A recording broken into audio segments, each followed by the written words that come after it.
अस्सलाम वालेकुम, मैं हूं नूरुल आरफीन सिद्दीकी और आप देख रहे हैं आरफीन नामा। कहते हैं गीदड़ की मौत आती है तो वो शहर का रुख करता है। इसी तरह से खान साहब की साबका हैंडसम की रियासत नाम नहाद मदीना के साबिक वाली की मौत आई थी।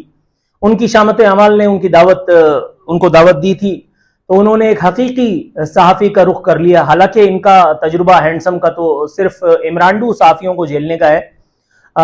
इनको कभी हकीकी सहाफ़ी तो देखने के लिए मिला ही नहीं, ना ही ये कभी उनको लिफ्ट भी कराते हैं। लेकिन न जाने क्यों इनका दिमाग खराब हुआ था। इन्होंने मेहदी हसन नामी ग्रामी एंकर, इंतहाई चर्ब जुबान, इंतहाई ज़हीन व फित्तीन, इन्होंने मेहदी हसन को न जाने क्या सोच करके टाइम दे दिया और उसके बाद जो धमा चौकड़ी मची है अलमान अल हफीज। इससे तो बेहतर था भाई, इतनी बेइज्जती नेशनल सतह पे तो आपकी मैं भी कर ही देता। इंटरनेशनली आपने रसवाई का ये जो सामान किया, अब हम उसका इंशाअल्लाह ताला जायजा लेंगे। छठी का दूध खान साहब को याद दिला दिया है मेहदी हसन नामी इस एंकर ने। इस ज़हीन व फित्तीन एंकर ने इमरान खान को वो बाउंसर्स मारे हैं कि इमरान खान का हेलमेट चकना चूर हो गया। जनाब मन हैंडसम से जो सवाल किया गया वो था कि जब आप हुकूमत में थे तो आपने भी अपोजिशन और सहाफियों को गिरफ्तार कराया, अब आप खुद गिरफ्तारियों की शिकायत कर रहे हैं। मैं अल्फाज आप आगे पीछे कर सकते हैं, मैं चूंकि उर्दू में अपनी तरफ से लिखता हूं, अपनी तरह से लिखता हूं, मैं वर्ड टू वर्ड तर्जुमा नहीं कर रहा। आप अल्फाज की हेर फेर पे यकीनन मुझे गिरफ्त कर सकते हैं, लेकिन एसेंस इस गुफ्तगू का वही है और अगर आप क्रॉस चेक करना चाहें तो मैं आपका देनदार हूं। तो जनाब मेहदी हसन ने पूछा कि जब आप हुकूमत में थे तो आपने भी अपोजिशन और सहाफियों को गिरफ्तार करवाया, अब आप खुद गिरफ्तारियों की शिकायत कर रहे हैं। इस पर खान साहब ने फरमाया आप मेरे दौर का मवाजना सूरत हाल से नहीं कर सकते। आप बताइए मैंने कौन सा चैनल बंद किया? इस दौर में 4 सहाफी मुल्क छोड़ गए, 5वें सहाफी अरशद शरीफ का कत्ल होता रहा। मैं आपको बताता हूं मेहदी हसन से पहले कि आपने कौन सा चैनल बंद कराया।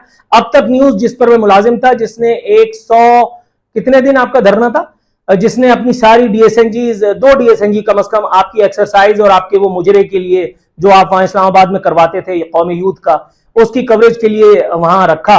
और ये अब तक के जो मैनेजमेंट है, मैं उससे सुन करके आपको बता रहा हूं, जिस वक्त मैं उनके सामने बैठा हुआ था मैनेजिंग डायरेक्टर के, तो उन्होंने ये शिकवा किया कि यार ये आदमी इस किस्म का, ये उस वक्त की बात है जब मैं उनके पास मुलाजिम था, कि इस किस्म का ये आदमी है कि हमने अपनी डीएसएनजी हम वक्फ करके रखी है और इसने मौका मिलते ही जो है वो हमें डस लिया। मैं उस जमाने में पिछले इमरानडू चैनल में था, वहां चूंकि मेरी राव रस्म, मेरे ताल्लुकात बहुत अच्छे नौयत के थे, अब तो मैं कभी कभार चाय पीने के लिए या मुख्तलिफ मामला तो गुफ्तगू के लिए चला जाया करता था। उस दौर की बात है कि जब अब तक न्यूज को ये बंद करवाया गया था, अब तक न्यूज को इमरान खान की तरफ से पैमरा ने बंद कर दिया था और बाकायदा भाग दौड़ इस्लामाबाद में यहाँ वहाँ वकील पैमरा फलाना फलाना करके फिर बहरहाल चैनल ने अपने आप को बहाल करवाया किसी न किसी तरह से।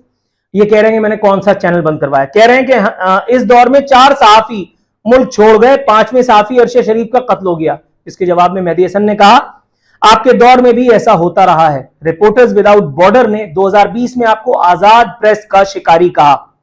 आप पर सहाफियों को धमकियां देने और फिर गिरफ्तारियों का इल्जाम तक लगा। आपने एक तवील अरसे तक हामिद मीर को ऑन एयर नहीं होने दिया। आप खुद भी कोई फ्री प्रेस के चैंपियन नहीं है। अब आप अंदाजा लगाइए यार, ये सब बातें तो मैं आपको यहां कर सकता था, क्या जरूरत थी आपको फिर वही बात कि आप इंटरनेशनली जाकर के नंगे होते।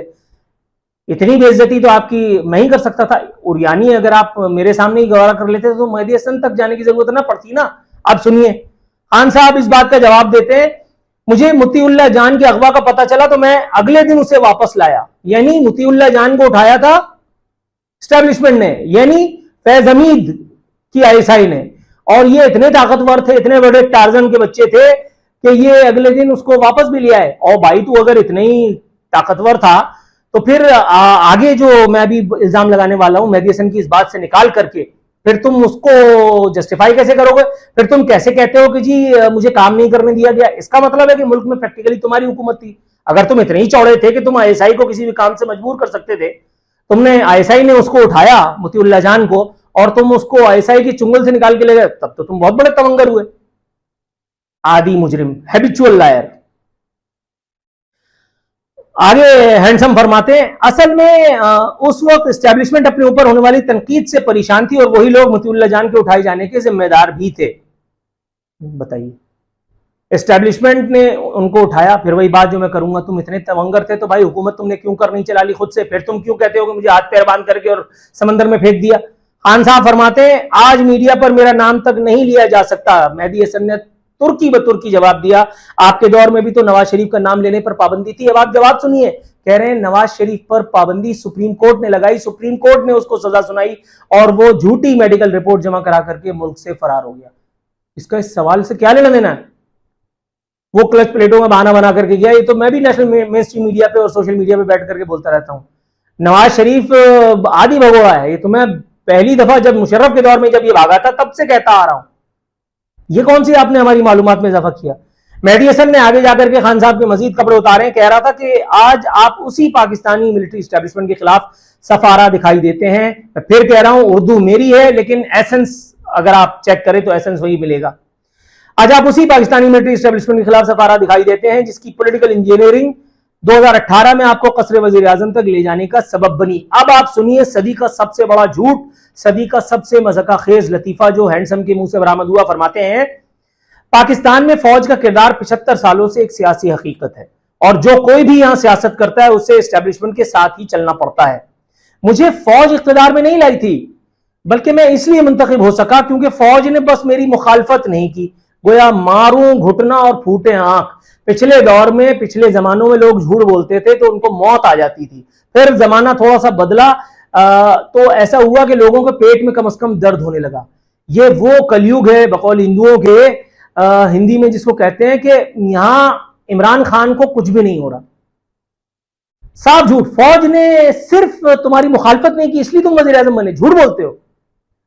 दुनिया गवाह है, बच्चा बच्चा इस मुल्क का जानता है, यूथ या बड़े से बड़ा उसको कुरान पे हाथ रखवा दो तो वो बताएगा कि फौज ने, फैज हमीद ने, आसे क्या नाम उसका यार, बाजवे ने, इन्होंने तुम्हारी हुकूमत बनाई और इन्होंने ही तुम्हारी हुकूमत चलाई इतने तवील अरसे तक। तुम खुद बैठ करके, तुम्हारे अपने चमचे बैठ करके ये कह चुके हैं कि असेंबली का इजलास तक, पार्लियामेंट के इजलास तक में कोरम तक पूरा कराने के लिए फैज हमीद और आईएसआई और बाजवा और आर्मी एस्टेब्लिशमेंट, मिलिट्री एस्टेब्लिशमेंट तुम्हारे साथ जो है वो मदद किया करती थी।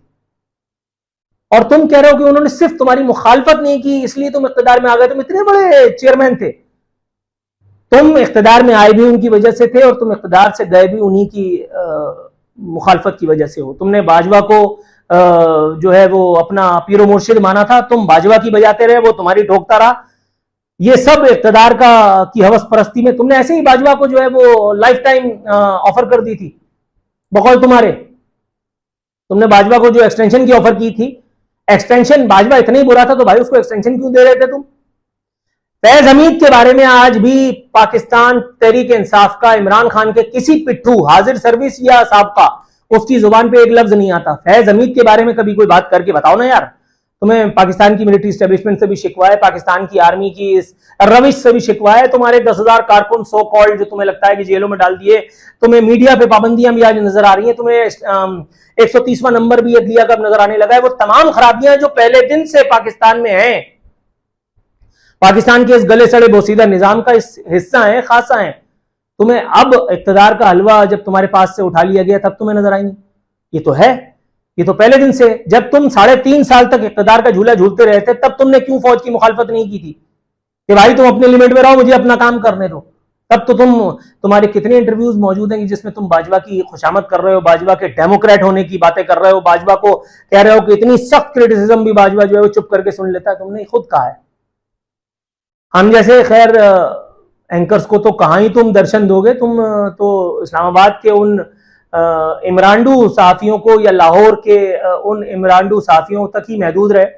लेकिन भाई जो गलती तुमने अपने दौरे इक़्तिदार में बहैसियत एक वजीर आजम नहीं की, तुम्हें वो गलती इक़्तिदार जाने के बाद, जेल जाने से थोड़ा पहले करने की क्या जरूरत थी यार?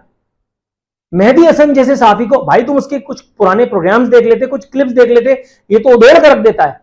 मैं तो चलो उर्दू में बात करता हूँ, उर्दू में ये सब करता हूँ जरा, तो इसलिए लोग मुझे बेइज्जती की तोहमत मुझ पे लगाते हैं कि मैं लोगों को बेइज्जत करता हूँ, उनको खुश होता हूँ बेइज्जत करके। वो इंग्लिश में करता है, वो टाई सूट पहन करके करता है, इसलिए लोगों को अच्छा लगता है, उसकी जबरदस्त लाल वाली अंग्रेजी सुन करके लोगों को खुशी होती है। लेकिन भाई बेइज्जती बेइज्जती होती है, चाहे वो अंग्रेजी में हो चाहे उर्दू में। तुम्हें क्या जरूरत पड़ी थी? ये जिन साफियों की तुम बात कर रहे हो, तुम ओरिया मकबूल जान को साफी कहते हो, ये पैदागीर को, ये चुटिया वाले बाबा सामिया हाम को तुम साफी कहते हो, या आफ्ताब इकबाल भगोड़ा जो भाग गया, जिसको जूते मार के भगाया गया, तुम उसको साफी कहते हो? इस किस्म के लोगों को तुम, अयाज अमीर टाइप के लोगों को तुम साफी कहते हो? कोई खुदा का खौफ करो यार, कोई खान साहब को खुदा का खौफ करो यार। मैं अगेन एक मरतबा फिर आपसे कहूंगा भाई, अगर बेइज्जती लोकली हो जाती तो ज्यादा बेहतर था, बनिस्बत इसके कि आपने अपने साथ साथ अपनी पूरी जो नन्ही मुन्नी सी पार्टी अब रह गई है उसको भी, और फिर पाकिस्तान और पाकिस्तान की सियासी जमातों को, दीगर को अपने ऊपर हंसने का मौका दिया। तमाम पाकिस्तानी इस वक्त हाँ हाय हाय हुई हुई कर रहे हैं, मां सिवाय उन इमरानडूज के, उन यूथियों के जिन्होंने अपनी वल्दियत के खाने में तुम्हारा नाम लिख रखा है। लेकिन भाई सारे लोग तो ऐसे नहीं है ना यार, तो खुदा का खौफ करते हैं बॉस।